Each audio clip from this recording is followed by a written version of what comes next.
Welcome, everybody, to another episode of Innocent Villains.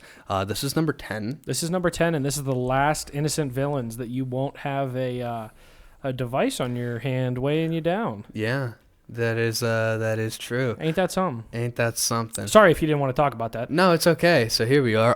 Yeah, this is the last one that I'm going to do before I get married. And it's kind of crazy because my fiance would always be like, oh, why are you doing this for no money, blah, blah, blah.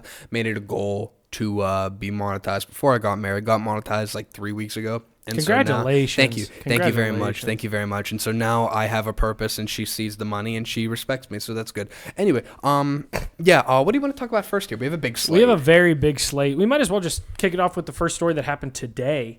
Zelensky came to town. Zelensky is in town, and he was underdressed at first, and then he decided to put on a suit. The White House actually mandated him to put on a suit. Wasn't that nice? It really was. I was glad to see that he wore a suit.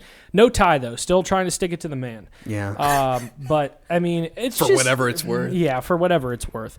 I don't know, dude. I lose respect for him every time he comes here. Just for pulling shit like that. He's rocking like the John Fetterman look. Yeah. It's better than Fetterman, but you know what I mean.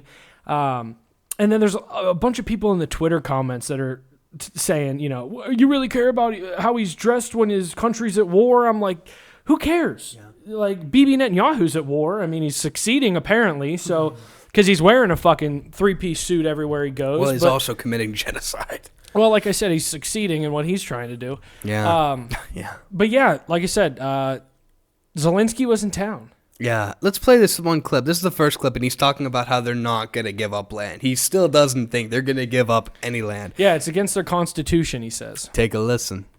Russia is still unsuccessful in Donetsk region. Putin has been unable to take it for 12 years. And the constitution of Ukraine makes it impossible to give up territory or trade land. Since the territorial issue is so important, it should be discussed only by the leaders of Ukraine and Russia at the trilateral Ukraine, United States, Russia. So far, Russia gives no sign that trilateral will happen. And if Russia refuses, then new sanctions must follow. Okay. Isn't it amazing? I know you got a point to make, but I have one as well. Isn't it amazing that, people can support the Ukraine, and say, yeah, it's against their constitution to give up land. But when it's literally against the religion in Iran to own nuclear missiles, we all just go, they got them, fuck it, bomb them, carpet bomb them, lay it down. Isn't that disgusting? Like, there's just absolutely zero respect, zero trust on that side. And it just gets worse, too. We saw that meeting that Trump had with Putin in Alaska. And, I don't know really what to think of it. I don't know what we got. But right here, this... we got nothing. We covered it in Spaces. Yeah, we did. We did have a Spaces. We did our first Space on X. But, looking at this, this tweet kind of sums it up. It says right here, the one that you sent to me. While Putin and Trump met in Alaska, Russian forces unleashed one of the most extensive overnight strike campaigns of the war. 85 Geron, 2 drones, decoys, and an Islander M missile hit Ukrainian military targets across the Donbass and Kharkiv regions. They have the key targets right here. So, it's still going on. It's not great. I don't necessarily feel great about the state of the war. Trump, and we can really talk about this. Well, the funniest part about it, and I think I have another one right there above hand. It's just a picture. But before this even happened, the night before, Ukraine kicked off one of the biggest drone attacks against Russia the night before. The night before they were set to meet in Alaska. This is you're saying all these images right here on the screen. That's like all of the missiles that they shot. I am to believe, yes. So the red ones are the Russians, and then the blue ones are like what, Ukraine? No, I believe the red ones are. I don't know exactly how to read this, but the way I would read it is the red ones hit and the blue ones didn't, because they're all kind of going in the same direction. So I think they're all drone strikes, regardless. Well, there's a lot more red than blue, so it looks like Russia did a lot of damage. Okay. No, this is Ukraine. Oh, Ukraine. This is Ukraine. Holy shit. Right before Putin and Trump met in Alaska. I'm a retard. I'm sorry. It's all right. Those were Ukrainian drones that were sent into Russia right before they were supposed to meet. So talk about absolutely just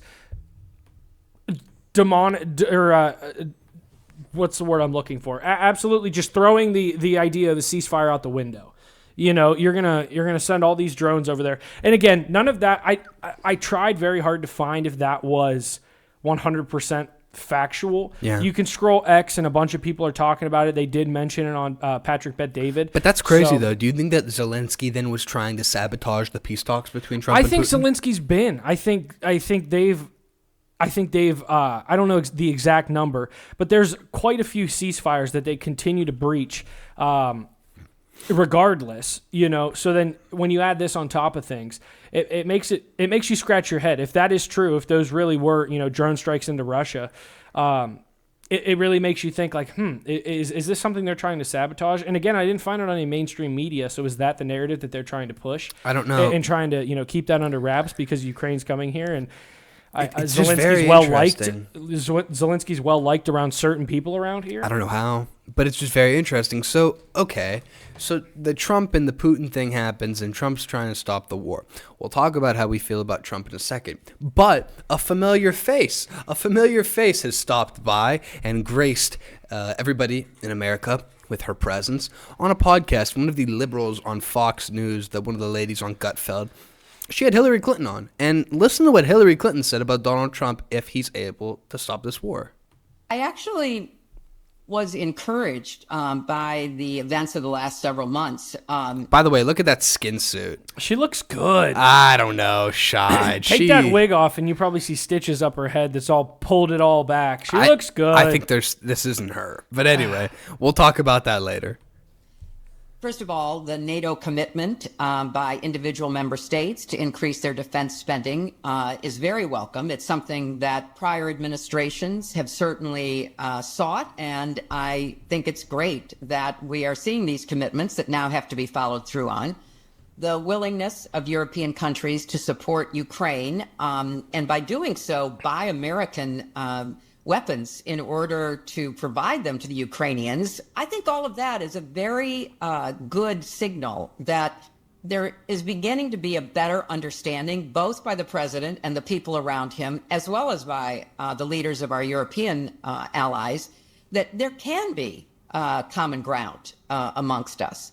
And the kind of dismissiveness that we saw in the first Trump administration has been replaced by a much more obvious working relationship to the good of European security, transatlantic security, and hopefully Ukrainian security. So I'm actually encouraged. That wasn't the clip. She then goes on to say that she would nominate Trump for the Nobel Peace Prize if he was able to end this war.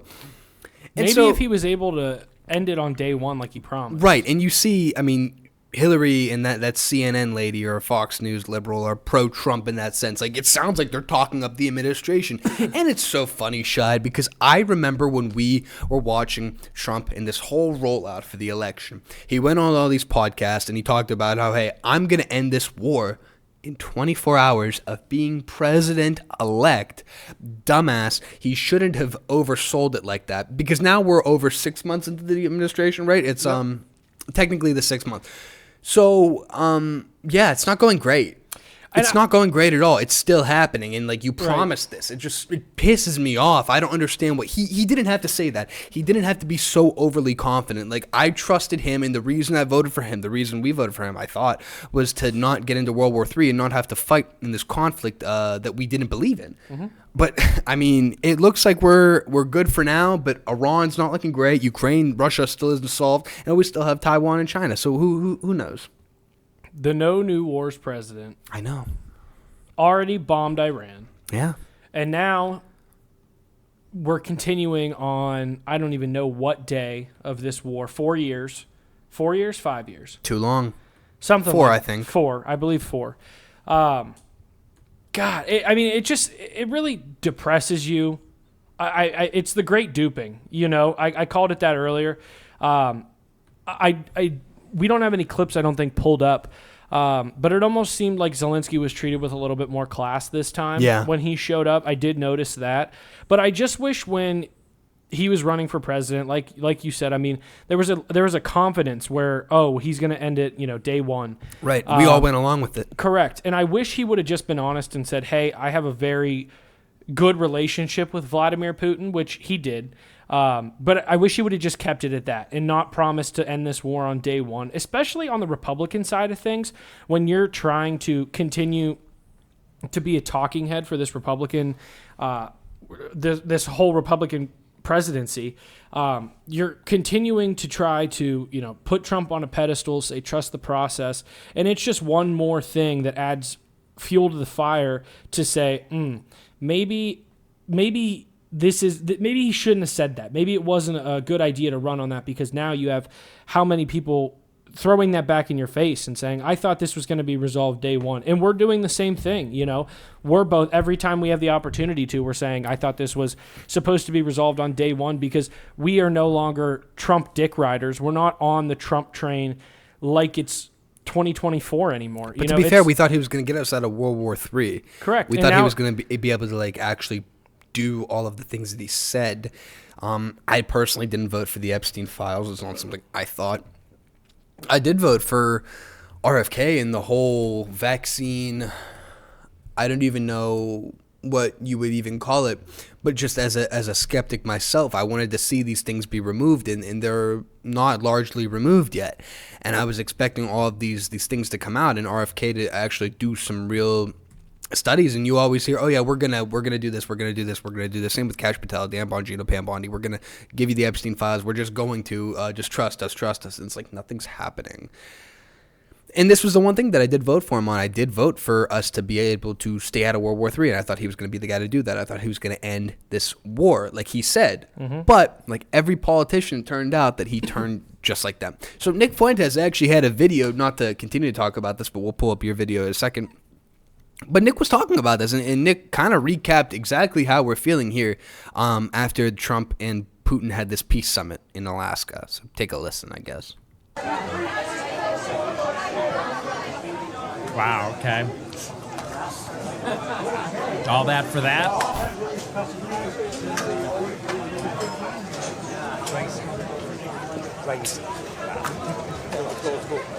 Okay, so we got nothing. so there's no announcement. There's nothing. Well, yeah, very little in the way of any announcements or details or specifics. It sounds like they have something like a working agreement from what Trump said. Trump said he's now going to call NATO and Ukraine. He says that almost everything is ironed out.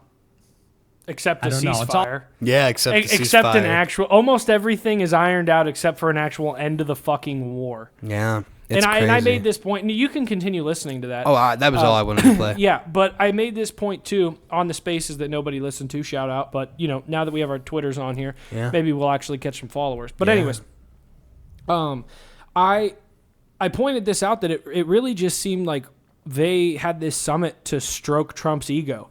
I will say, flying the bomber over top of Putin's head, badass. Yeah, it was cool. It was cool. Congratulations, Trump. Whatever. Yeah, put a win on the board. I guess. But then you don't get an end to the war. You really don't get any answers to what was discussed, nor did I expect to. I didn't think it was going to go our way. You can go on to Twitter. I sent you a video. It still continues on with what happened today. But to recap it simply was all to stroke Trump's ego. I mean, really, the only thing that I got out of it was I'll call it word salad, man. I mean, we always shit on Kamala for having word salad, but Trump uses so many adjectives and it's word salad to kind of get himself out of something. And then he was rocking crooked and shit. Oh, that was bad. That was really bad. It was bad. Not to interrupt, but I wanted to interject. But again, I mean, it was just a stroke to Trump's ego that he had to point out that they said that, Putin said that they would not have entered Ukraine if Donald Trump was president. That was just an ego stroke. I mean, what are you supposed to do with that information now, Trump? I mean, it strokes his ego a little bit, and then again, what are we getting from that? Guess what? You weren't president, and they're in Ukraine. So I don't know where we're supposed to go from here with that. But this is today, on Monday the 18th, when a reporter asked Trump about U.S. troops getting involved in Ukraine. We'll play that now. What Your team has talked about security guarantees. Could that involve U.S. troops? Would you roll that out in the future? We'll let you know that maybe later today. We're meeting with 7 great leaders of great countries also, and we'll be talking about that. They'll all be involved, but there'll be a lot of help. When it comes to security, there's going to be a lot of help. It's going to be good. They are first line of defense because they're there. They're Europe. But we're going to help them out also. We'll be involved. So what it sounds like is it's not no.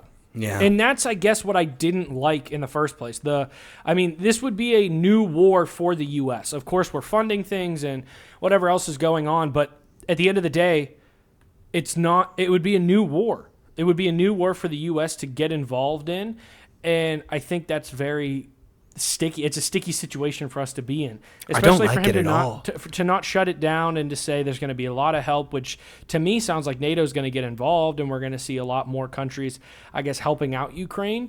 So really, was it a squashed beef against Putin? Because now if NATO gets involved, is this just going to then get China involved with Russia, get North Korea involved? I mean, what happens? I was talking to a guy today, and it's funny how, certain people live. And I saw Nick talk about it, and there's a clip of him saying, it's split 80-20. 80% really don't know what's going on. That's citizens. true. And 20% kind of have an idea. But even we don't know, dude. We don't know to the full extent. Right, but I was talking, I'm saying, like, that's literally like I was talking to an 80%er today, and he said, I would just bomb them all. Bomb them, nuke them, whatever. And I said, well, you don't realize now that there's an ability to track when a nuclear missile has been fired towards you. So when it hits, there's no questions. If it's in the air, if it's headed to Russia, Russia is sending nukes right back to us. And then guess what?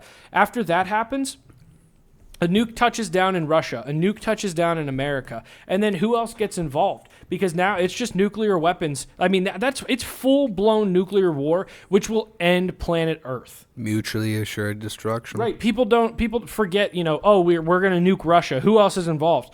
The whole Middle East? How about fucking North Korea? How about China? How about all these other countries that aren't friends of ours, aren't in NATO? These people that will at the drop of a hat nuke us if they fucking have to. The BRICS It's countries. not just as easy as hit the button, turn them into a parking lot. That's not how it works.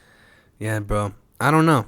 I don't know how it's going to be resolved. I'm just not happy. No, I'm not happy at all. I don't know how it will be resolved, and I'm almost to the point now where I don't know if it ever will be. No, it will be. It'll be resolved, but it might take a long time. But here's what I'm saying is, okay, if that happens, does that mean that Russia takes over Ukraine? And then are they going after Europe next? I mean, what happens? It continues to fall. They'll have to take a territory. It's a domino effect. It'll have to be something. I don't know if I don't buy into the notion that Putin wants to keep going into Europe, but I do think he wants to get these territories in Ukraine, like I believe Donbass. It might not be that he wants to right now, but I think him setting up shop in Ukraine, getting those territories. Well, I think he's doing it for his legacy, and I think he's doing it because they put weapons on the border of Russia. I believe the NATO country Poland. Is Poland a NATO? I think Poland's a NATO country, but they put weapons on Poland's border facing Russia, and they kept. Putin said, I believe this was in 2014, whenever it was happening, when they installed the pro-Western government in Ukraine, that he didn't want Ukraine to join NATO. It's like I believe the United States and NATO are breaching a treaty because there was an agreement, supposed to be an agreement, with Russia and NATO that Ukraine would not join, because then you have it's just closer on, and then who knows, maybe they're going to try and push into Russia. And so Putin feels threatened, and that's why this war is happening. At least that's really unintelligent. I did not put that in an eloquent way at all. But look to experts. There's experts that will convey that in a much better way, in a much more articulate way than I just did. Right. But yeah, bro, I don't know. You talk about the 80-20, and we'll see what happens for that. Yeah. But speaking of the 80-20, I think I have a little segue into where we're going here. Okay. I have noticed the Groyper movement, the movement that I kind of fell in love with. I consider myself a member. We talked about we're going to talk about Destiny's Son. I'm sure we'll get to it. However, I've seen a lot of people who claim to be Groypers hop on the Gavin Newsom train. They're never Vancers, which I understand the Never Vance. Yeah. However, I do not understand this polar shift to Gavin Newsom until more is, I guess, brought to light or more research is done on my end. The only thing that bugs me is that I don't believe that the Groyper movement is supposed to be this, well, not him, then him. In my eyes, what I've gotten out of this movement so far, and what has really, I guess, opened my eyes and where I want this country to be, is it is not a left and a right. It's not a Democrat and a Republican. It is not, it is pro-white, you know what I mean? But it's not just because this guy has a white family and this other guy is married to an Indian. I mean, I think it's more of tearing the government down as a whole, or finding that candidate that still does not sit right with me. Like, Gavin Newsom still does not sit right with me at all. How do you feel about it? I'm confused. I consider myself a Groyper. Truthfully. A Groyper that has a life, not to use it as a pejorative, but I understand the incel part is attached to it too. Nevertheless, I'm not shitting on the movement. I consider myself one of them. But okay, so we're talking about these Groyper Anon accounts that have been, for the past 3 days or so, posting all this pro-Gavin Newsom stuff. And we know Nick exposed J.D. Vance for the traitor and the liar that he is. We understand that if he gets into the White House, Silicon Valley and big tech, little tech have all this power, and then it goes to transhumanism, it's not good. So we know that. I'm not saying J.D. Vance is good at all. I think we should oppose J.D. Vance at all costs. However, you start seeing Groyper anonymous accounts posting stuff like this. So pro-Gavin Newsom, they compare him to J.D. Vance. Those are most likely going to be the Democratic nominee for president and the Republican nominee for president in 2028. This meme right here, unlimited aura, and then negative aura for Vance. So Gavin Newsom, raised in a loving two-parent household, born rich, not fat, not a fake Catholic, didn't kill the Pope. Embraces Aryan heritage, even the dog is white. This is all of his family. He has 2 white daughters and 2 white sons and a white wife and even a white dog. Compares him to Donald Trump, right in the posture, whatever. And then we have J.D. Vance. Mom literally traded for perks. True. Has 2 beards. That's kind of funny. Wears the t-shirt to swim. Bollywood family. I mean, you see this is family. He is technically a race traitor, whatever. Okay, so that's meme number 1. Then we have meme number 2. There's a lot of these things. This account right here, I believe this is Feels Guy. So Feels Guy 2003, if you don't remember, this is the right-wing guy that ended up losing his job because he was in the Jubilee and he was debating Hassan something, Middle East Indian guy, whatever the point is. He said he's a fascist, right? So this is that guy. He said, okay, I'm man enough to admit I was wrong. We cruising with Newsom. And you see right here, this is Governor Newsom press office. This is most likely the account that is kind of promoting him. They posted a picture of Stephen Miller, who happens to be a Jew, and they put his head on a goblin. So they basically said Jews are goblins, so that's what the Groypers took it as. So they see Jew hate from the Democrats, and now they're starting to run to Gavin Newsom. Okay, here's another one. This one is from this account is called Grimaldus. Just another Groyper Anon account. It says Jews are losing their minds over Gavin Newsom posting a Groyper or reposting a Groyper. So he legit did repost a Groyper. This is a Groyper account down here saying Gavin Newsom versus J.D. Vance in high school, and Gavin quotes it. He says, "I miss that scarf." You can see right here, this is Young Putin on Twitter. Kanye and Nick, right, in the thing, he's posting pro-Groyper content. Here's a Nazi TikTok dancing video, okay? We have another one right here. I'll explain why I'm bringing this up in just a minute. This, I believe, is, okay, this is Young Putin, and now he's posting a Gavin Newsom presidential 2028 hat right here, hashtag Never Vance. We have one more, and then I'll let you go. I'm sorry. So Nick Fuentes was talking about this, and he ended up kind of glazing Gavin Newsom, and we'll play this for you. My name's Governor Gavin Newsom. Aryan. Look at this Aryan. From the great Patrick Bateman. Nancy Pelosi. I come from a state like our nation of dreamers, of doers, of entrepreneurs, of innovators that prides itself on being on the leading and cutting edge of new That's ideas. bone. California is the most diverse state in the world's most diverse democracy. Chad Gavin Newsom. Chad Gavin Newsom. We pride ourselves on our ability to live together and advance together and prosper together across every conceivable and imaginable difference. But the thing we pride ourselves most on is that we believe the future. If you happens don't in like Gavin California Newsom, first. you're kind of like gay. I just don't know what to tell you. Like, if you look at a handsome, sociopathic, tall white man who like clearly has contempt for like those around him, and you don't like him because he's a Democrat, well, but he's a Democrat. Like, there's something wrong with you. I don't know what else to say. And like,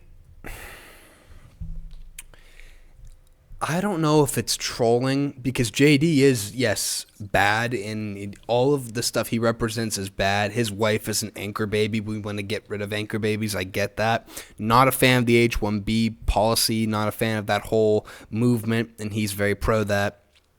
But let's not forget what Gavin Newsom really is. Yes, okay, he is a tall white man with a white family, but he's still pro-abortion. You still see California. I don't know if you brought up these statistics.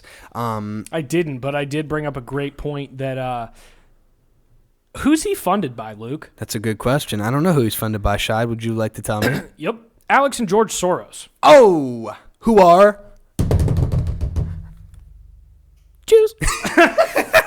Also, too, you do have this on the slate right here. For the second month in a row, California leads the country with the unemployment rate. So we have to also talk about, too, what he did with the vaccine mandates. Shad, remind me again, what state was one of the biggest with the vaccine passports? Texas, right? Yeah, it was Texas. No, Arkansas, Missouri. No, it doesn't ring a bell. California. Something else, Shide. What is the biggest state that allows illegal immigrants into their state? Cleveland, Ohio. It's California. Fuck! Yeah, it's California. Again? Yeah, it's California. God! Who also provides... you said state, I said city. Who also... okay. Yeah, anyways, continue. Who also provides free health care to the migrants. Something else, Shide. You can really point to anything. California used to be 98% white, and I think they're like teetering on 50% right now. Yeah, 100%, because why would you want to live there in the first place? I mean, right. And that's, I guess...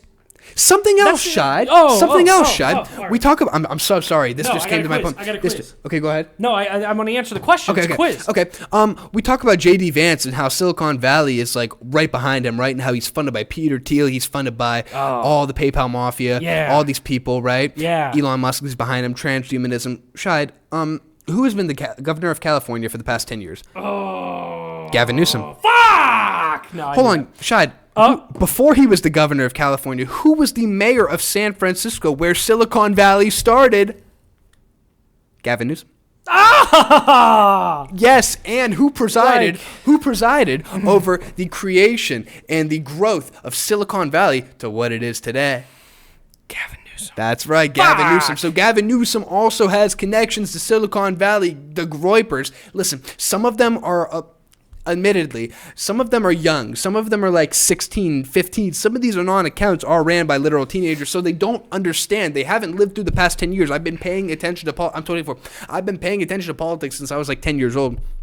You guys have to understand, like, this guy is not good. This guy shut down mom and pop businesses and bankrupted these business owners, ruined hundreds, if not thousands of people's lives just because of COVID. This guy shut down businesses, said you couldn't go to the literal store if you didn't have a vaccine passport, but yet dined indoors without a mask with regular friends. Just, it wasn't even a point of contention. He didn't even deny it. He said, oh, I'm sorry. He was caught red-handed. This guy is not good. This guy faked a literal phone call with the president of the United States when he got caught in a lie by a reporter. Legit. And we covered it. Remember that? Yes, we covered it. I'm literally on the... I'm literally on the phone. The reservoir. I did it like this, dude. Oh my God, am I young? What the fuck am I doing? The literal reservoir for the wildfires that was supposed to provide water to stop the wildfire didn't have any fucking water. You are the governor of the biggest state, arguably the best state in the country geographically. You can ski and go to the beach in the same day. It's set up for you to have great success. And this guy, for the second month in a row, has the highest unemployment rate out of any state in the United States. I understand you guys want to look at race, but this guy is not our guy. He's not pro-white. This is a facade. Don't you get it? Gavin Newsom, we've been talking about this. Gavin Newsom will say anything and do anything to get into power. He would suck a cock for power. Right. This guy is not good. This guy's not pro-white. Right. No, that was a great rant. And I think the other, I'll let you catch your breath. I think really what you have to do is you have to tally it all up. And you can look at it as, oh, Gavin Newsom's the guy over J.D. Vance because that's what's given to you. I really think this year I'm going to look towards the independent side of things. I mean, you have to make the list of what yes, he might be a white guy with a white family, and he might have. He has great hair. He hired what was that statistic that he hired mostly whites? Yeah, I'll pull that up right now. In his cabinet, or was it just in general? It's a truth. Anyways, I mean, regardless, like you said, he's willing to say anything to remain in power, and I think we see that especially because he went on the Sean Ryan show and kind of tried to facade himself. Start a fucking podcast. Right. And he nobody started watched. A podcast. I mean, all these things.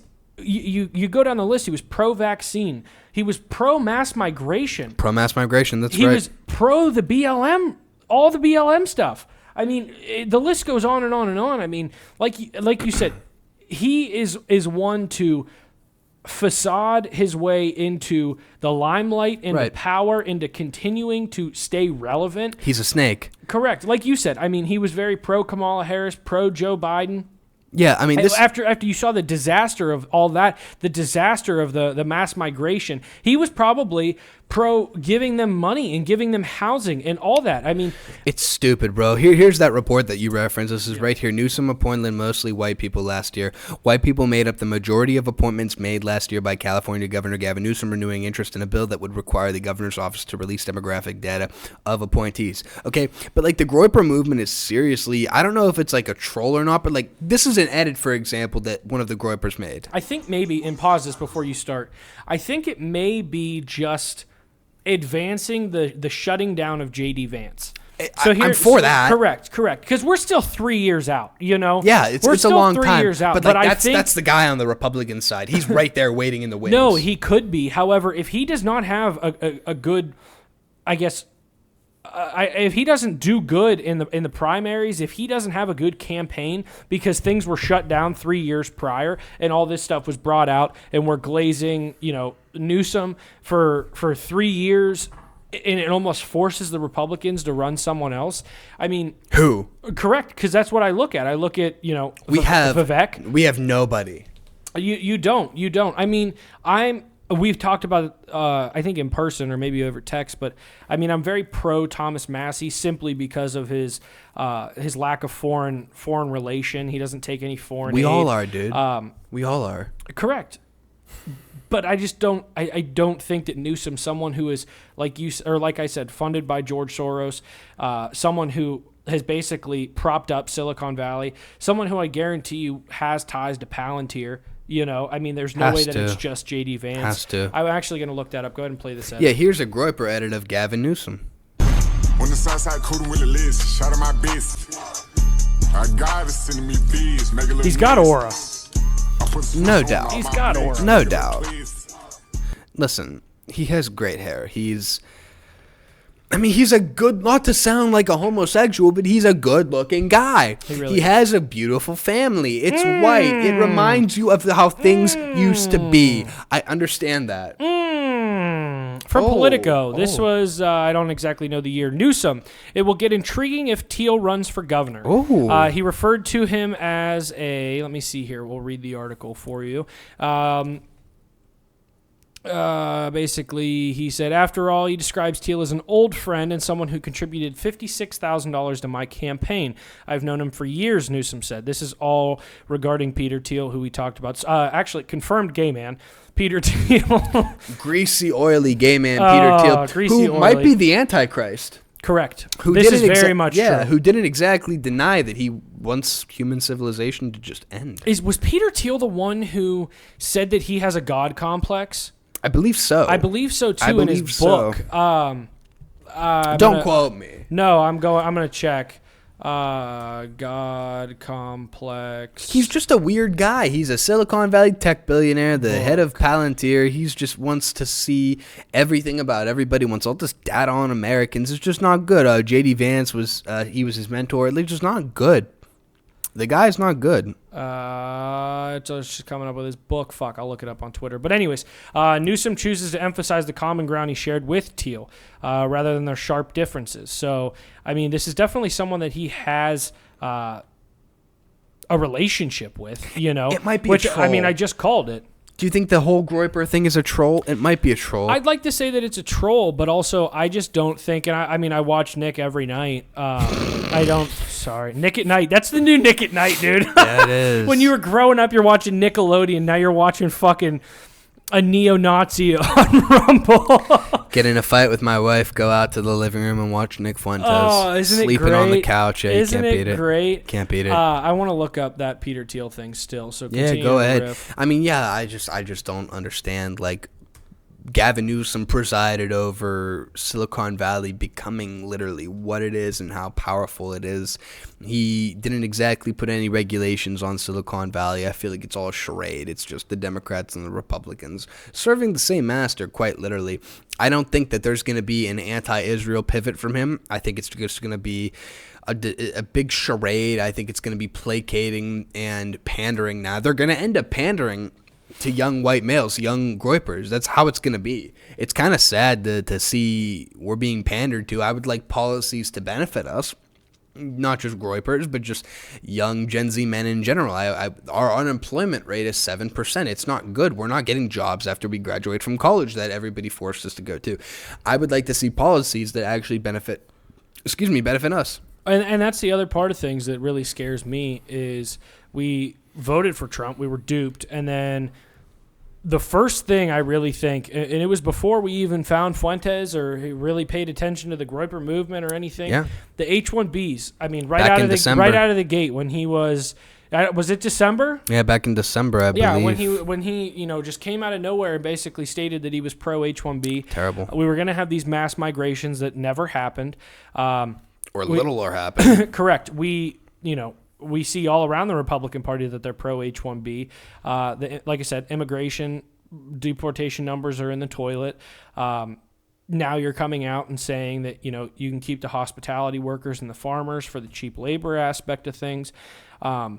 It just doesn't sit right with me that we're trying to prop up our country again. Whether it's, making it white or not, that's not really what I give a shit about. But, I mean, I think just making it – I know.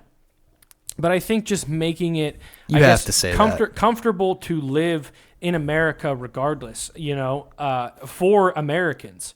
That is what I care about. I know, dude, that fucking picture of him is ridiculous.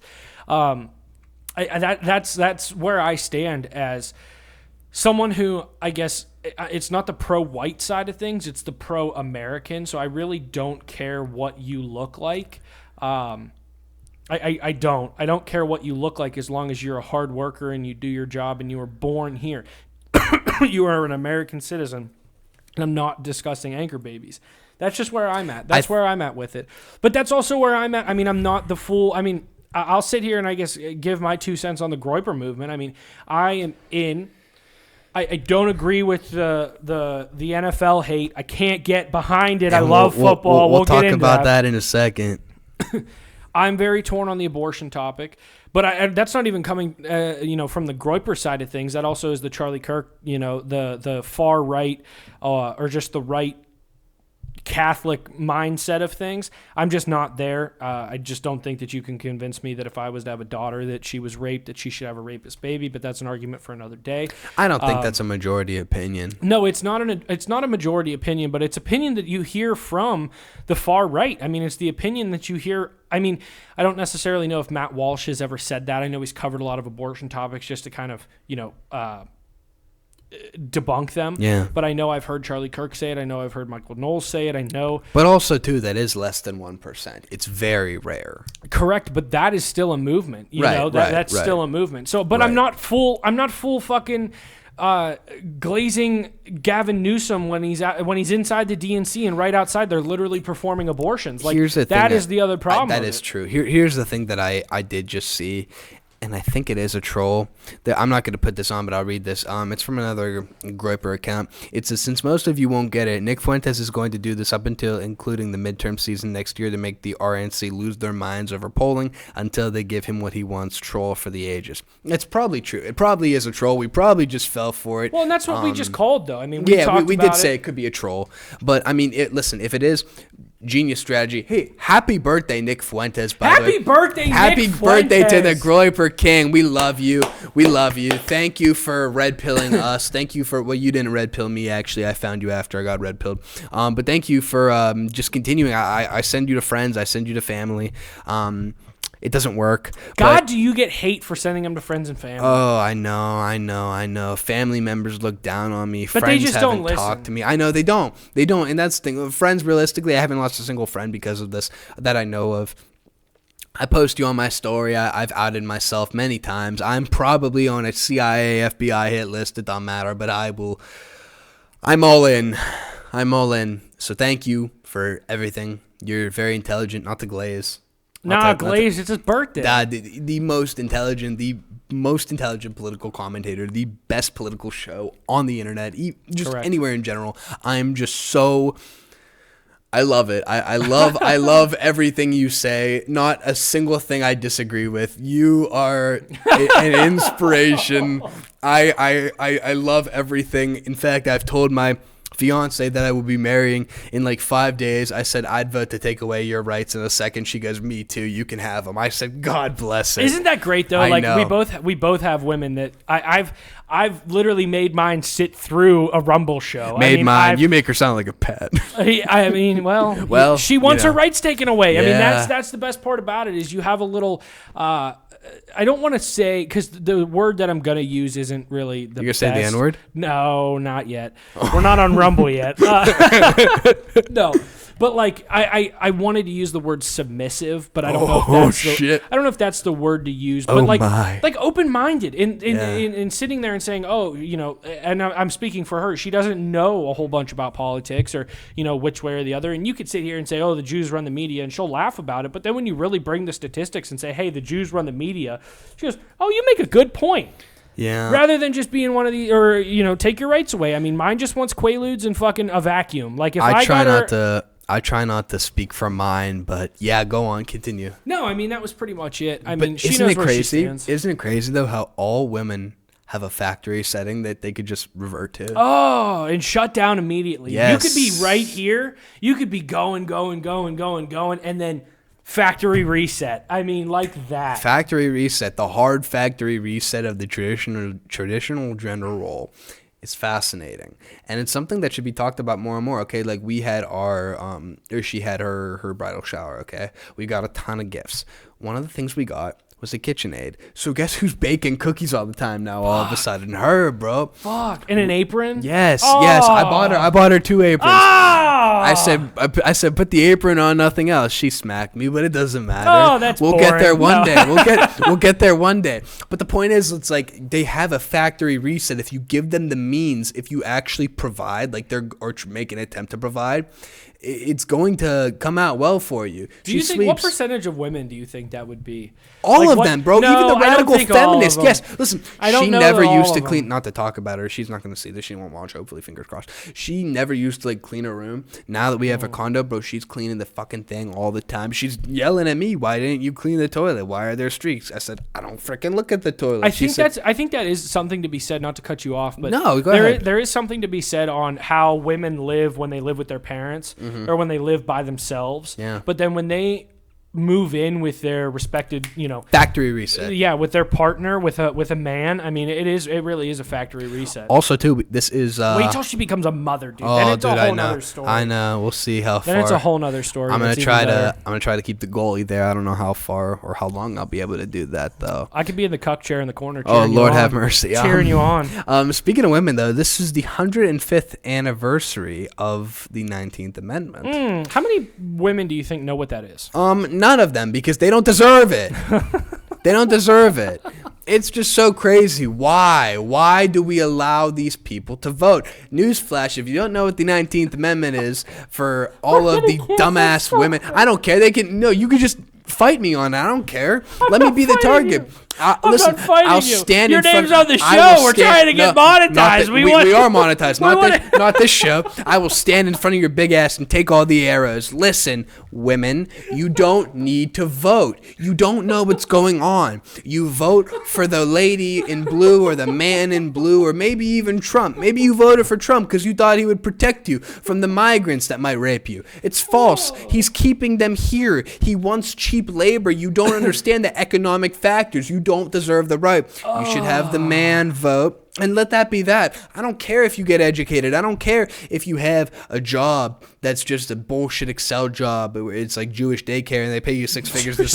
Like, I don't understand. Your jobs are fake. Everything you do, most likely, if it's in the workforce, is fake. Name a female CEO. Name a female CEO. Anyways, now's a good time to switch to our sponsor, BetterHelp. If you need therapy, they're out the window. Blue Chew probably not going to happen. Blue Chew would love us. Blue Chew might love us. Blue Chew would love us. But like, they used to call me a misogynist when I first started this podcast, and I wasn't a misogynist. I am a misogynist probably now, arguably. They shouldn't be allowed to vote. They shouldn't be in politics. They should not even talk about politics. I hear women talk about politics beside Anna Kasparian and maybe Megyn Kelly. Shut the fuck up, Candace Owens. Shut the fuck up. You don't deserve to be able to talk about politics. You shouldn't vote. You belong in a kitchen. She belongs in the kitchen. Think about it. Make me a sandwich. Make her, seriously, make your husband a sandwich, your husband and your 4 kids, yet you leave them at home and you're tweeting about Nick Fuentes 24/7, you're DMing him and you're talking all this shit. It's like, maybe you should be with him.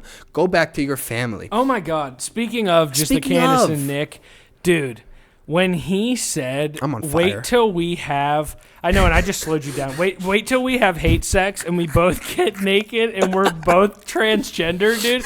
I laughed hysterically. I was watching it in my bed with my fiance. That's nice. And I literally was shaking the bed. Like, you ever laugh like that when you don't want to wake them up and you're just like belly laughing, like shaking? It's so funny. It is so funny. Are you live tweeting against a female? I'm live tweeting. I'm just talking about getting down with not voting in 2028. Fuck yeah. I think the other problem is too, and it's 100% a fact. I know that without my significant other's pay, we would be under we would go under. I mean, that's the sad part about where we live today is we're just not in a generation that we can be all right with, a single pay household, Isn't that so unfortunate? It really is. It's very unfortunate. I think back to those times, and I think that's, it's a great point to make. You belong in a kitchen, and you take away your rights and do whatever, and raise the kids. And that's not even like the misogynistic side of things. You can get pissed off at the women all you want. I think the way I look at it, and I'm not trying to save face or anything like that, but I definitely do think that there's it's been a very big shift, I guess. Look at your grandmothers or great grandmothers who maybe, never worked or didn't do anything serious, maybe a little bit of side money here and there, but it was the steel workers and the labor people that were the labor guys that were bringing home the money. Well, Shai, they're all dead now because the jobs killed them and the jobs went overseas, and the remaining jobs that we have are working by H-1B visas or migrant labor. But you know what I'm saying? I understand everything you're saying. Like, I mean, that's truly, because I guarantee you, I mean, yours, mine, all of them, if this was to take off and we became, single income because we're paid from the show, they'd stay at home. They'd go to a book club together, for fuck's sake. Yeah, she loves books. Why do they love books? I love books. I love to listen to them, though. I can't read them physically. I like books. But it's just crazy. I don't know. Not to go on that tangent, but we just did. Yeah, go ahead. But the country was so much better when men were voting and only men were voting. You know what I mean? I mean, you go back. They only got bank accounts in the 70s and ask every one of them, how many student loans do you have? How much debt do you have in student loans? Almost all of them. It's upwards of 6 figures. They don't make good financial decisions, most of them. It's just how it is. It's just how it is. It's just in their nature. They like to spend, and God bless them. They're second class. So, it is what it is. Right. And I've told her that before, and most of the times I don't get any pushback. What year were they able to get, what year were they? I thought it was the 70s. 1974 was credit cards. Yeah, credit card bank accounts. Yeah. That was. I wasn't. That sure was a mistake. I mean, tell the fucking debt that I'm in. Yeah. Anyways, back to the slate. Let's get back on track here. Sorry about that. And this is another one that we're going to go back and forth on. We are going to go back and forth. Yeah. Okay, so this started with a Matt Walsh tweet, and he specifically was talking about the NFL, and this sparked a lot of controversy, and I'll read Matt Walsh's tweet first, and then I'll read Myron Gaines' reply, and then we'll go back and forth. So it actually started with 9mmSMG. So it was about the end racism in the NFL, the end zones. Okay, he goes, "It's actually wild how many supposedly right-wing men soy jack over sports. These teams hate you, the owners hate you, the entire league hates you. You're keeping them in business." Matt Walsh goes, "Football is an American tradition. You don't have to like it, but hating it is weird and gay. Sure, the NFL organization is annoyingly woke in some ways, but they're definitely a hell of a lot less woke than basically every entertainment company that the right-wing sports ball haters still give their money to. And football players themselves tend to be very openly religious and generally more conservative than athletes in almost any other sport. Again, you don't have to enjoy football, but football is one of the most uniquely American things that exists. It's part of our culture. Culture matters." And then Myron Gaines says this. This is the problem with conservatives. "As a former D1 athlete, I can say that watching sports is actually weird and gay. I'm not going to sit with a beer in my hand and watch monkeys throw around a pigskin for 3 or 4 hours." He said that, not me. "No thanks, Matt. This is why young conservatives don't watch the Israeli Wire anymore." You can reply to it first. I have to catch my breath. Go ahead. Go ahead. So here's where I stand on this. Myron Gaines, and I don't have the clip pulled up, but he admitted to not going outside unless it was for the live debates that he's doing. That's rough. He stays inside 24/7. He lives through the computer. I don't know what he does when he's not streaming, but he's obviously not going outside. Probably cranking his horn.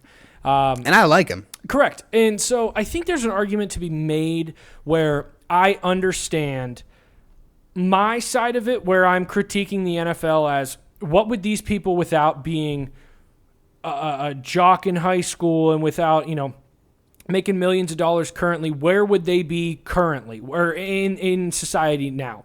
Would they be criminals? Would they be actual, functioning members of society? Would they be working a regular 9-to-5 job? Most of these people did not work through college. Maybe worked a high school job, but then when it came to, being in D1, a D1 college athlete, did not work. And then they go right to the NFL, and they have this weird schedule where, yes, they work their bodies hard, but where would they be actually, adding something to society if it wasn't for playing this game? Now, that being said, the word game there is very descriptive, because almost every single one of these right-wing incel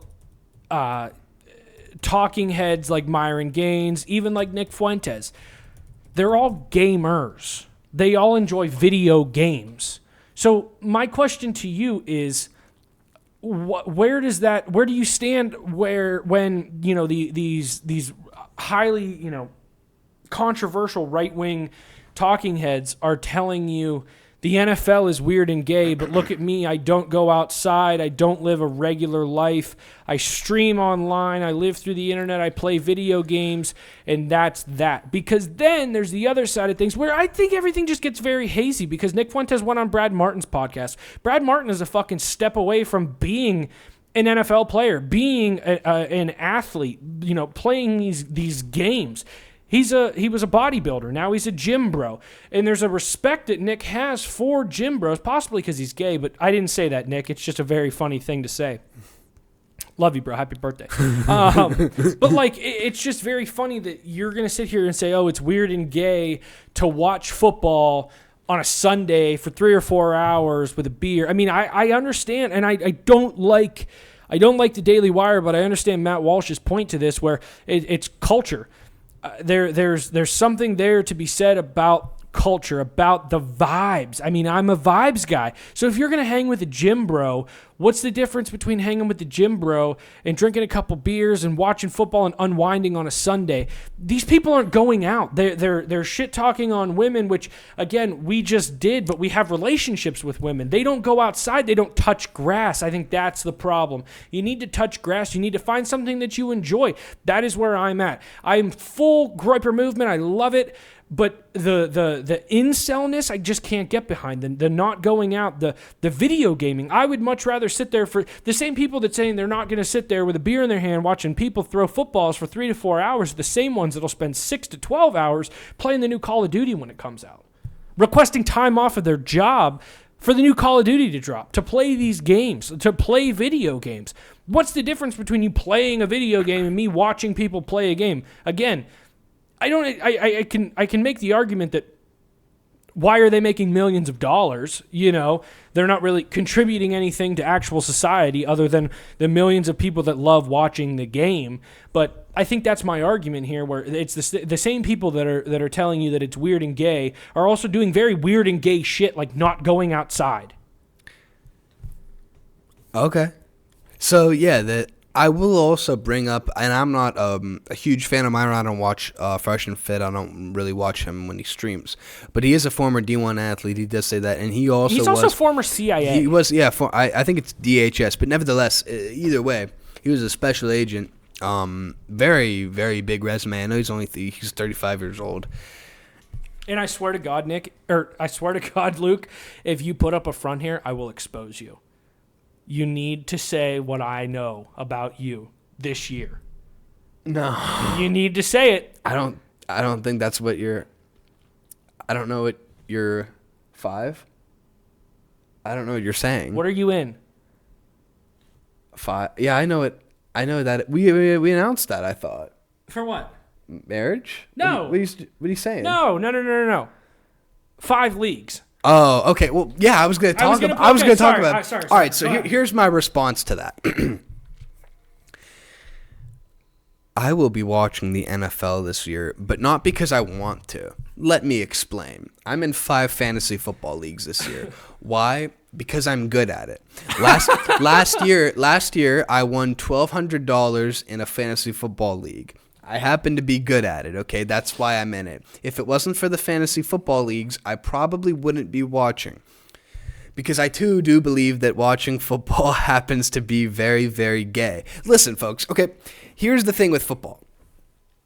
It's great. Don't get me wrong. It's great. But when you zoom out, when you really see the NFL in particular for what it is, you kind of get it.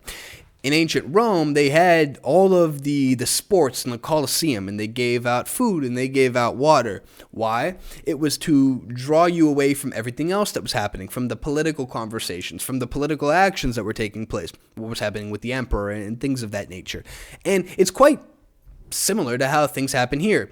You have, for example, a Kansas City Chiefs fan over here and a Buffalo Bills fan over here. Oh, I think Patrick Mahomes, I think Josh Allen's going to... And they end up getting so drunk that they fight each other. What happens? That energy, all that hostility that they have towards the other sports fan, towards the other team, because the people at the top have positioned you to be against this person, whether that's if you just like this team or if you're from the city that the team represents.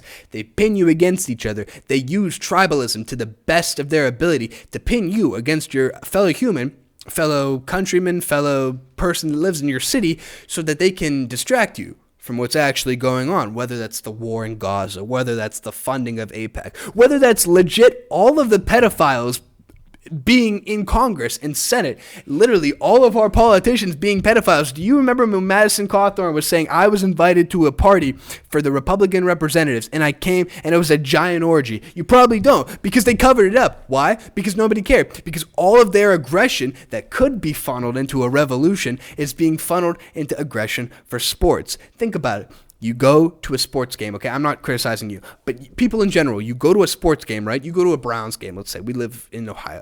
You go to a Browns game, and you're excited the whole day. Rightfully so. You spend a good amount of money for a good ticket to see that your team hopefully wins. Your fantasy players are playing. You maybe have a couple bets rolling. That's another thing we got to talk about at some point. Very predatory what they're doing to men our age, but whatever. So you go, you have all this time, all this energy invested. Maybe you get into a fight with a Bengals fan on the way, right? Maybe it's week 1. You get into a fight with a Bengals fan. Why not?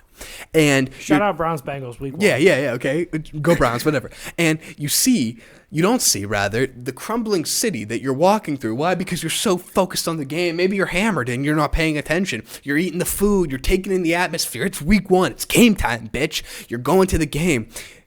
After they win or lose, You walk back to your car and you don't see all of the homeless that are just begging for money on the streets. You don't see them. You don't hear them. People are starving on the streets. You have Vietnam veterans with no legs on the corner in the cold, and you just walk past it. You don't see the crumbling infrastructure. You don't see the buildings that are abandoned. You don't see all of the roads that are shit. Everything is shit. Why? Because you are too focused on this game. You are too focused on this sport that really doesn't matter in the grand scheme of things. You spend your time, you spend your money, you spend your experiences in this constant state of aggression and excitement. Your whole day is positioned around this, right? You watch fantasy football podcasts. You listen to fantasy football podcasts. You watch things like The Herd. You watch First Take on ESPN. You watch all of these different sports shows, and it takes up all your time when, in fact, you could be using that time and aggression to potentially fuel a revolution, potentially learn more about politics, because those who don't know about politics are destined to be ruled by people that do. Furthermore, when you really get into the weeds about this shit, you realize how many of the people that make our laws are actually demons from hell. Quite literally demons from hell. And so when people don't have a lot of time in their day, they use sports as a way to unplug because it's the easy thing to do. You have a stressful day. You have a 9-to-5 that sucks. Most people do. I understand it. You have a family that you have to take care of. Lots of responsibilities. You just want time to unwind. But quite literally, we are living in shit. We are living in shit. There's no doubt about it. I mean, none of the people that live here can get jobs. Foreign laborers are being exploited. All the jobs that we used to have for manufacturing have been transferred elsewhere overseas. We don't have much. Everything is crumbling. You look at places like China. That's another thing. You look at places like China, even Iran, Russia even. They have good infrastructure on the surface, and it appears to be working. Stuff in South Korea. Don't even get me started on the technology in South Korea. I wish we had a fraction of what they had, but we don't. Yet they tell us that we're the greatest country in the world, and we drunkenly sing the national anthem before every single NFL game. Oh, America, we cheer. But it's shit. It's all shit. And they want us to keep fighting with each other over these baseless sports teams that we pledge allegiance to some point in our life early on. And it's like, why? Why do they have so many of us by the balls? Yes, I'll be watching because I have a financial incentive, but if I didn't have the financial incentive, I would be against it completely. I just feel sort of disconnected to it, and I just feel like if more people were paying attention to what actually was going on, instead of placating to what the billionaires are telling us to do, we would be in a better position. And I have one more thing, and then I'll shut the fuck up. Robert Kraft, the owner of the New England Patriots, if you remember a while back, they buried this story too, you probably don't, but I'm going to bring it up anyway. He was charged with soliciting prostitution in connection with a larger human trafficking investigation at the Orchids of Asia Day Spa in Florida. While Kraft was charged with soliciting, the prosecution ultimately dropped the charges against him because he's a Jewish billionaire, that's another thing, and other spa patrons after a court decision to suppress video evidence. The investigation, which involved multiple countries, uncovered potential human trafficking, but the charges against Kraft were specifically for soliciting prostitution, not trafficking itself. Guys, the people even that own the NFL teams are demons from hell. Jewish. But that's the point. These people, they just want you to not focus on what's actually going on. Do you understand? I do. They're demons from hell, all of them. And we are like the pros in 1984. We're literally the pros. They govern over us, and they say, here's 30% off in the NFL shop. Go buy something. And it's like we get so excited about everything that they're doing in reality. I can't talk. When in reality, they're just pulling a cover over our eyes. Like, we don't understand what's actually going on. Even now, it is so hard to see what's actually going on. You have to do so much research. We are the 20%. We just acknowledge we are the 20% that know a decent amount of what's going on, but most people are political normies, and they can't take all the information in part because sports take up so much of their time.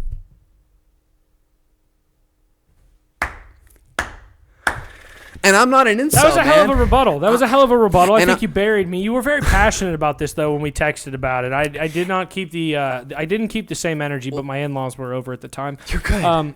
But it's not even against you. I've been thinking about this for the past 6 months. It's great, and I know that you brought it up even when, I don't know if you want to dox your brothers, but when they were arguing over the Browns and the Steelers, and you were sitting here going, "Do you know that Jews run the world?" Like, yeah, I get it. But again, I think I also then. My main concern, it really wasn't the the sports thing. It wasn't, I think it's your life. Do whatever the fuck you want. The NFL's there for you. Consume it. If you want to consume college football, NFL, whatever. I'm not a big NBA guy. I've fallen off of that. Same. I'm not a big MLB guy. I mean, I like sports, but football's definitely my favorite. However, here's where I think I was just triggered by the weird and gay comment. I understand. Because the same thing happened that Nick said it, and I mean, again, I agree with everything that he says, but again, all these people are still video gamers. And I think that's my point that I'm trying to bring home. I hear every single point that you're making, and you're saying, oh, here's 35% off at the NFL store. You're going to buy this other guy's jersey, whatever. I have it pulled up here that in 2024, global spending on video games reached nearly $180 billion, surpassing combined total spent on professional sports. That's crazy. And I believe that is betting included. That's a whole nother thing. You want to talk about we can get into betting in this country? We can get into betting, but again, that's just where I stand on it. Is I'm very pro. Exposing the media, exposing the government, exposing the pedophile ring, exposing et cetera. But, the weird and gay thing triggered me because everybody who is saying, oh, this is weird and gay, are still doing things for me that seem weird and gay. I'm not a big gamer. I haven't turned my Xbox on in 2-3 years, which... I can't tell you when the last time I turned on an Xbox. Right, but again, everyone calling them weird and gay are still the same. I would call people who are incels a little bit weird. I would call people who are gamers a little bit weird. I would say the same thing with Myron Gaines, admitting that, hey, I really don't go outside unless it's for these debates. It's like these people who are saying things are weird and gay are not going outside and touching grass. But also, they're not. Go ahead. I'm sorry. No, it's just they're not going outside and touching grass. They're the same people that are going to sit in a dark room for 6 hours and play a video game, but then critique people for getting together, having a relationship. Sometimes, I mean, I'd imagine if you and I were to sit down for a football game, we would be talking about politics while football's on the television. Same thing with my cousin. If we're to sit down and watch football, I see your side when it comes to engulfing yourself in sports. I think there's a fine line between where you and I are at, which regardless of, how you feel about sports, how you feel about politics, I think it's good and healthy to have multiple different interests. So yeah, no doubt. If you're a sports guy, you could be a sports guy like I am. I mean, I'm a football guy. I pay attention to what's going on, to the free agents and signings and all these things. I mean, I pay attention to my team, the team that I root for, which fucking sucks dick anyways. I mean, I'm sure by week 8 I'll be saying fuck the NFL and let's expose the Jews. But I also am the kind of person who can dictate what I'm interested in. So I can see that, and I don't let it take over my life. I'm not one of those guys that are just sitting down and watching ESPN for 6 hours. And, I see a little bit. I see, highlights when I'm scrolling Instagram or scrolling, social media. But then most of my time is taken up by politics, and it's taken up by what's going on in the world. Aside from, and I think that's, like you said, the 80-20 split where 80% of those people can say, I really don't care what's going on in the government. It's football season. I'm going to fully dive in. Monday, Thursday, Friday, Saturday, Sunday. That is, I got 2 off days, but on those off days, I'm going to be checking the lines and checking money lines and spreads, and I'm going to be setting my fantasy lineup and all that stuff. I think it's a happy medium where you find yourself going, hey, I can be interested in this gladiator-esque sport, and still keep the tradition. That's where I find myself siding with Matt Walsh. As hard as it is to say, I get what he's talking about when it comes to tradition. Yeah, I can understand it. Matt Walsh was also a never Trumper, by the way, in 2016. So that does. Yeah, but so was JD Vance, and so was. Well, JD might be the devil, so there is that. But no, I understand what you're saying. But you talked about sports betting, and this is something that the NFL in particular has done a lot recently. They've actually promoted the lines, which is quite shocking. They promote the lines to the games. And how many ads do you see? All of them. It's all of them. They read all of them quite literally. You have ESPN Bet, you have DraftKings, you have what's the other one? FanDuel. Yeah, you have all that stuff. And this is hurting our generation. I'm going to call it now. This is one of the very quiet problems that our generation is facing, specifically Gen Z men. are facing. You've never had sports gambling, sports betting accessible like this. You had bookies in the past, but now in most states you have it legalized. And you can set limits, but for the most part, people our age were never taught how to deal with this. They were never taught how to deal with porn or any of the vices that are just accessible on your phone, but we're specifically talking about sports betting here. I would pull up the stats, but I don't know the stats yet. I don't know if they've done studies about this yet. It's very new. But my prediction, I can look it up. Yeah, look it up if you can. My prediction is that this will be one of the downfalls of our generation, and that it's going to create lots and lots of problems for men. Boys, our generation, going to grow up and become men. It's going to create a lot of hurt, and it's something that should be immediately repealed. I feel like I understand live and let live, but I don't necessarily agree with that whole libertarian ideology when it comes to this right here. So you're going to read this now. Here we go. Just as there's growing concerns that the rise of legal and easily accessible sports betting, particularly online sports betting, is having significant negative consequences, potentially leading to a downfall for a generation, especially young men. So yeah, you hit it right on the head. I think too, and to talk about, you brought porn into it. I think that there's just something to be said about the downfall of the generation and the not hormone receptors, but the what something in your brain. Yeah, neurologically, it's going to change you, where you're looking for. How many people do you know that are chasing bets, that are losing money all day on Saturday and Sunday? And all of them. They're betting on. Me used to be. They're betting on Chinese baseball at 4 a.m. Monday, trying to make their money back. Those are the same. They're looking for the instant gratification. They're looking for that dopamine hit. The same thing that you find in the easily accessible porn that you can watch whenever, wherever. I think there's something to be said about what is going on generationally and what will, is there going to be, is the incel movement a movement that is going to be based on the dopamine rushes? It's a response. And there's a reason why Nick was talking about, like, yes, all of Gen Z, like, we are weird because of all of this shit that was forced on us. Yeah, you talk about these people are weird, and yes, I would say, yeah, in some circumstances, yes, they are. They're socially awkward. They're weird compared to the majority of the generation still. But we are all weird because we had this technology pushed on us, and we were never taught how to really go about it. Nobody taught us how to deal with it. Nobody taught us how, hey, you're going to have porn. You're going to have these urges going through puberty. You're going to have porn easily accessible everywhere. It doesn't even matter if you have parental controls. Like, you're going to be able to find it because you're given this technology, and it's going to fuck you up. It's really going to hurt you long term. Nobody taught us about that at all. Nobody talked about the sports betting being legalized in the country. Nobody talked about that. You only heard traditionally, casinos are bad, don't go to casinos, whatever, if you ever heard anything about that.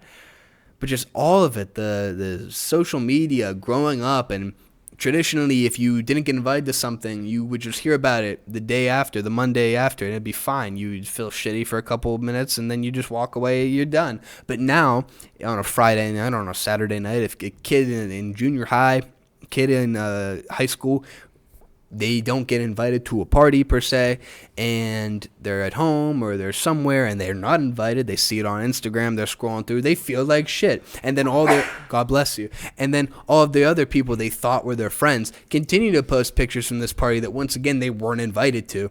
And then it continues to make them feel like shit. Nobody talked to us about that. Nobody said this is what you're going to feel. They all put the technology in front of us. So yeah, I feel a little bit of resentment for sure. But like, there's a reason why we're fucked up and weird. Yeah, 100%. I want you to look up this dude's name because I want this to be our final story here. I want to cover him because we'll get back on the same page here. We'll end the show on the same page. I think there is something to be said, like you said, about sports betting, porn, all the instant gratification dopamine hits that we're searching for, the screen addicts and whatever else, where you're constantly being able to validate yourself through your screen and not through others. So I said my piece on the whole weird and gay thing. You got it. I mean, it doesn't have to be this exact one, but it's the guy in general. Did you know about this? Yeah, a little bit. Not the full extent, though. Holy shit. You want to read this? Yeah, I mean, I won't read that one, but I mean, yeah, I can. So Tom Artyom Alexandrovich is 38 years old. He's the executive director of Israel's National Cyber Directive, working directly for Bibi Netanyahu. He was arrested for luring a child with a computer for a sex act. He was released and let go by Donald J. Trump back to Israel. That's the MAGA cult. So that was a tweet that was put out there, but it's a true story. And this was actually it was a I don't know if it was a sting but there were multiple people that went down with this, and I want to find the clip that I could send to you. But long story short, I think everybody else was processed. This guy was processed. I believe he is waiting on a court date, but he was able to leave the country and go back to Israel. What do you think about that? Sorry, I put you on the spot there. I'll tell you what I think about that.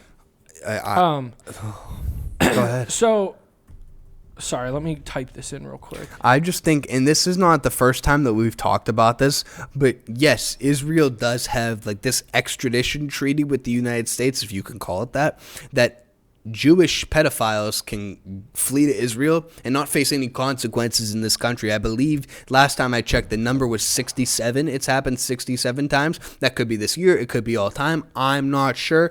But like this is a legit problem.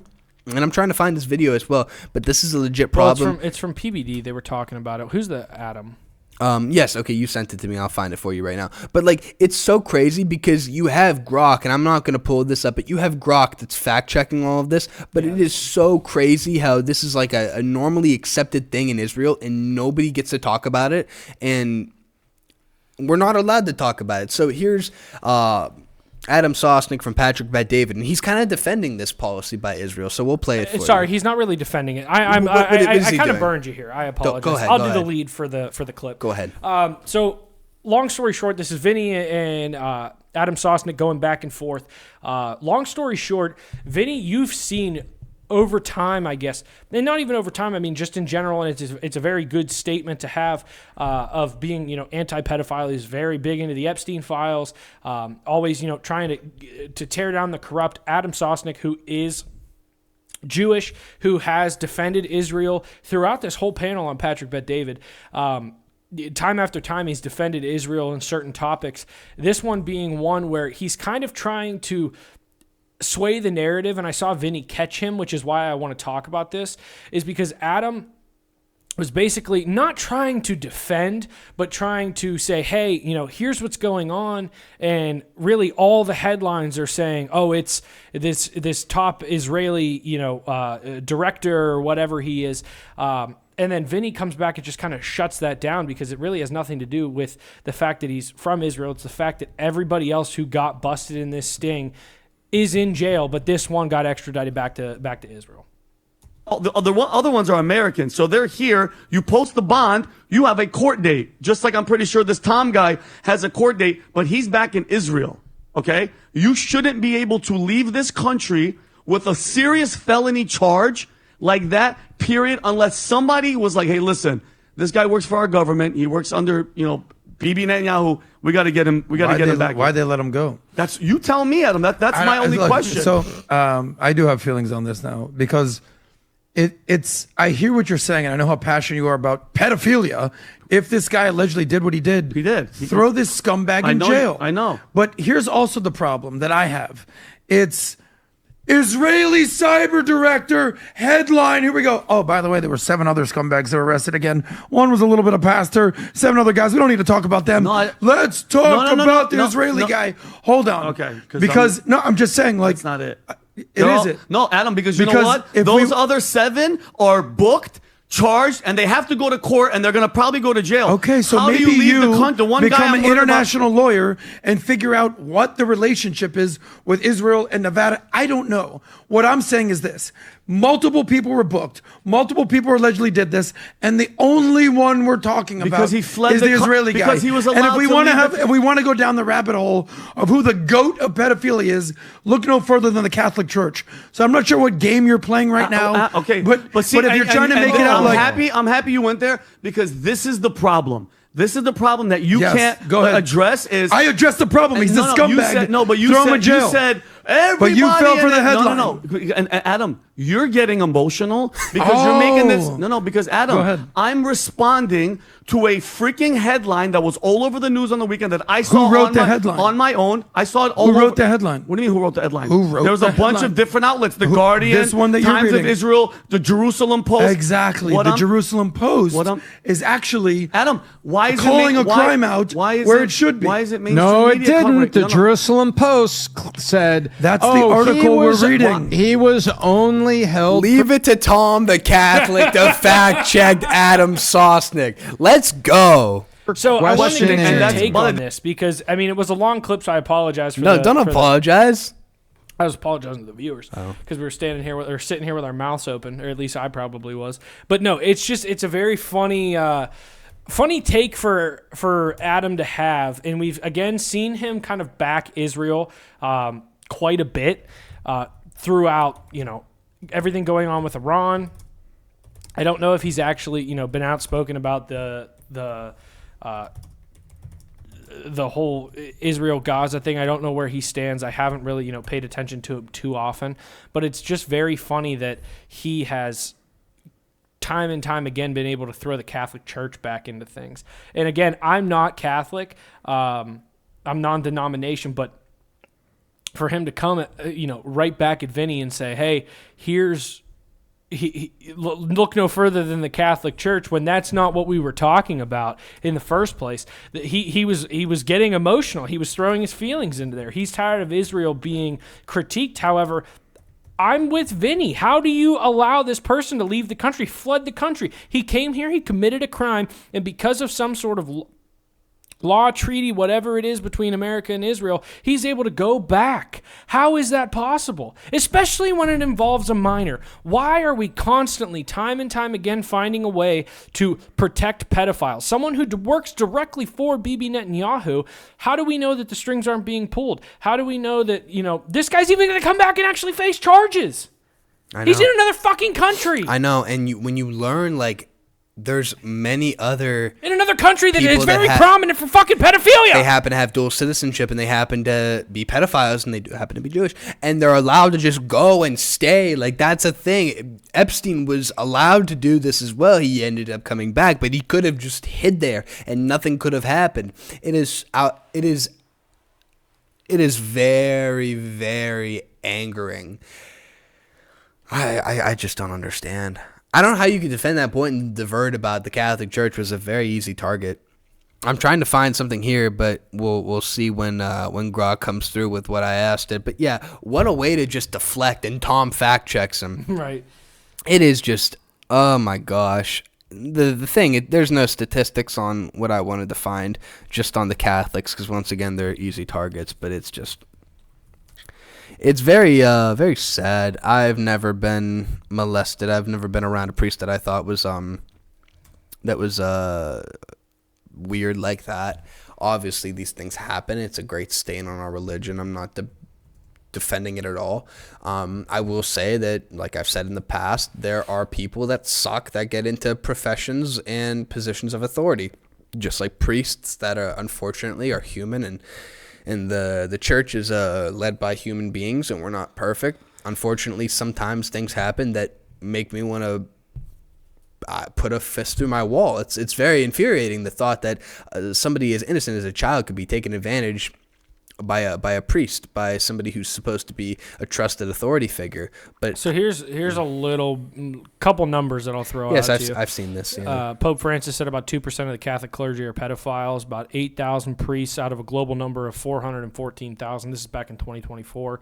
And then Pope reportedly says it's 1 in 50 clergy members that are pedophiles. It's a weird statistic to have there.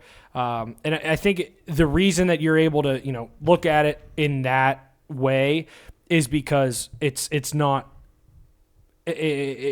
414,000 with 8,000 pedophiles. I mean, yes, it's 2%. 8,000 pedophiles is still a lot, especially, being religious. And I've asked you this question before where it's like, where does the the pedophilia come from? Is it because, the Catholic Church says you need to abstain from having sex, and then, you're really just around these altar boys, and is that, the way that it goes?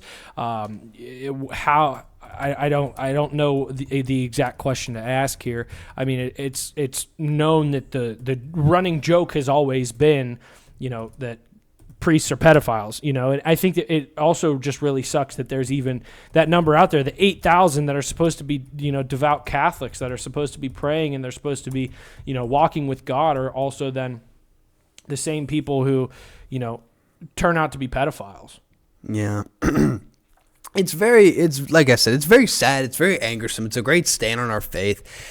It's very, I'm waiting for another stat, hopefully, that I can get from Grok here. But I will say, I mean, in terms of the Catholic Church, in spite of this history over the past 30 years, I have seen that converts are up in 2025. I saw a stat recently. It's at 150,000 Catholic converts have been in the United States over the past year. So there have been over 150,000. So it's growing again, which is good to see.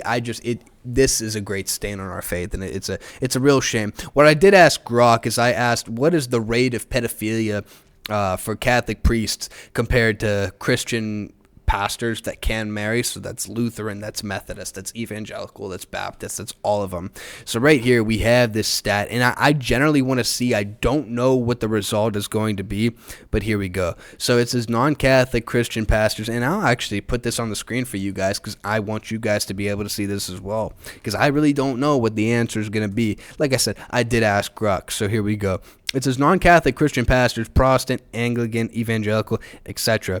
Non-Catholic Christian clergy who are often allowed to marry also face allegations of child sexual abuse through comprehensive denomination-wide studies are rarer due to decentralized nature of Protestantism. Available data. Okay, so available data comes from insurance claims, media investigations, academic studies, and national inquiries like Australia's Royal Commission. These suggest abuse rates are comparable or slightly lower than Catholic rates, but underreporting is a factor. Marriage does not appear to prevent abuse, which is interesting. Many accused pastors are married, and studies emphasize power dynamics, access to children, and institutional cover-ups as key drivers. It says right here, from 1987 to 2007, three major insurers covering 165,500 mostly Protestant churches reported 7,095 claims of child sexual abuse over 20 years, averaging 260 reports per year, including clergy, staff, and volunteers. For context, Catholic reports averaged 288 per year in 2007, but Protestants serve more congregations, suggesting similar per capita rates. So it's on par is what it's saying for the ones that marry versus the pastors that or the pastors that marry versus the priests that don't marry, take a vow of celibacy. A 2018 analysis noted Protestant cases may be undercounted due to less media scrutiny, which is true. The Catholic Church is always under media scrutiny, it appears. So then we have analyzed child abuse regulations for institutions. None about that. Okay, U.S. Protestant-specific study. So this is from 1999 to 2014. It examined 326 cases involving 332 offenders in Protestant congregations, 98.8% male, mean age 40, 80% in official roles, 35% pastors, 31% youth ministers, 80% involved in contact abuse, assault. 62% had one victim, but some had up to 20. Wow. No overall percentage given due to lack of clergy data, but cases span 41 states, highlighting widespread abuse. So it's not to throw it off, not to throw the spotlight off the Catholics, but that one stat we did read from 1987 to 2006, the Protestant pastors averaged 260 reports per year, but for the Catholic ones, it was 228 per year. So, like I said, it's a small sample size, yeah. But I think if we're going to call out the Catholics, I suggest we call out everybody else as well. Correct. We'll close the show with this. How good are you with math? I was good at math until I dropped out of college. All right. Not college, engineering. Okay. So Here's what we're going to do. I want you to use my calculator. Oh, Lord. Here we go. Because I only have numbers. So I need the U.S. population, which is going to be 340 million. Okay. I need... What percent of that would be 541,713. So you want me to divide it by 541,000? 713. 541. Shit. So divide it by 541. 713. This number. That's wrong. Actually, if we do that, that would be... Reverse? You want me to reverse it? I reverse it to get the percentage, yes. So Sorry. You're good. So 500... God, we're retarded. No, we're not. No, 541,713 divided by 340 million is going to give you... So it's 0.0015%. Okay, cool. 16%. Cool. So then go population of... Sorry, let's do 100,000. Go back. Okay, so 100,000. Divided by what? Divided by 9.9 million. So we'll just do 10 million. I'll do the exact 9974. 7, 4, one of those, okay. Huh. So, for context, what we're doing is we're taking the accused pedophiles in Israel, right? Is that what we're doing? So, we're taking the accused pedophiles in Israel and we're expressing it as a percentage. We divided 100. So, this isn't, sorry. This isn't accused pedophiles. This would be victims of pedophilia. This would be victims of pedophilia. So, what percent of Israel would be victims of pedophilia compared to the U.S.? That's 1%. In Israel. But if we go back to our history this is for the Catholic Church in America. That is just for America in general. So as a percentage, it's 0.0016% in or as a decimal in America when you talk about the Catholic Church and Americans. But when you go back to Israel, when you express the victims, it's 0.01%. So how about that? That's crazy. Isn't that? That's a cool stat to kind of end on. That's, wow. You point that out and you say, well, the Catholic Church might be bad, but Israel might be worse. Well, Israel technically is 1%, but this is quite literally 0.001. Again, that's interesting though. It is. I wanted to do the math live on the show because I wasn't sure where we were going to be at. Isn't that crazy? That's very crazy. We've been at this for an hour and a half. We really have. And Holy God only shit. knows if that was a good way to end the show. But if I don't know. The laptop's being closed. The work has been done. This has been a great episode. We actually went back and forth. We were able to debate each other for once. Pretty black pilling though. Are you familiar with the terms yet? Yes, I am. Yeah. Yes, I am. It's pretty black pilling. Let's end on a good note. I'm going to get married on Saturday. You're going to get married, and I'm going to get hammered. Very excited for that. Yeah, hopefully not too hammered. Don't throw up on the bus. No, I won't. But it's going to be honestly, if you can, I'm not going to complain. No, but I don't want to. It's going to be a very fun time, and you're engaged, and our lives are really progressing, and the show's really progressing. And we have great women we can red pill. We do. Who shouldn't vote. And they don't want to vote. No, they don't want to vote. They want to give up their rights and be mothers, and that's an important thing. So donate to the show so we can make sure that they're just good stay-at-home mothers. Yes. We want to make the show better. We want to make everything better for you. Eventually, we'll have skits. I've been saying that for a year and a half now. But no matter what, we can't vote for J.D. Vance. So I guess... And we can't vote for Gavin Newsom. I guess we'll have to find a third party. Bye-bye.